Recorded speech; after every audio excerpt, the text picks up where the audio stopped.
Today I will be discussing with you the three most prominent protesters in American history that have had huge influence on how protests are performed today.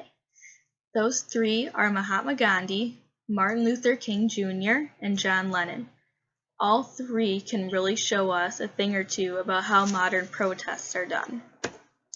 Mahatma Gandhi was the leader of the Indian independence movement against the British rule.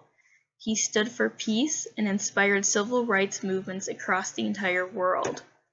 He began a series of nationwide movements using nonviolent resistance and civil disobedience.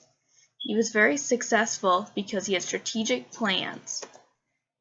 They were instrumental because they were designed to have a specific and concrete result: independence.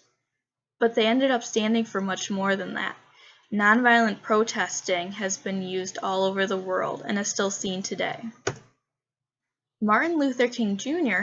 is one of the most famous protesters in American and global history. He advanced civil rights using nonviolent techniques that were actually inspired by Gandhi. He fought for African American rights and the struggle against segregation. Most of his protests were actually staged in Birmingham, Alabama. His most famous speech, though, the I Have a Dream speech, took place in Washington, D.C. Martin Luther King Jr. organized successful protests because he focused on hope. He dreamed of a better future for generations to come, and he wanted a better future for America. He wasn't stuck in the past.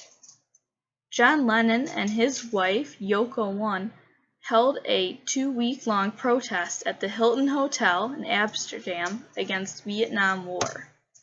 It was called a bed-in for peace, based on the idea of a sit-in. This was a whole new experimental way to promote peace through nonviolence. John Lennon's protests became very successful because of the planning, and they were also big public figures. It was greeted very excitedly because fans, and they received a good amount of media coverage. Next, another one of my group members will be discussing protests today and how technology has drastically changed the way that speeches are organized.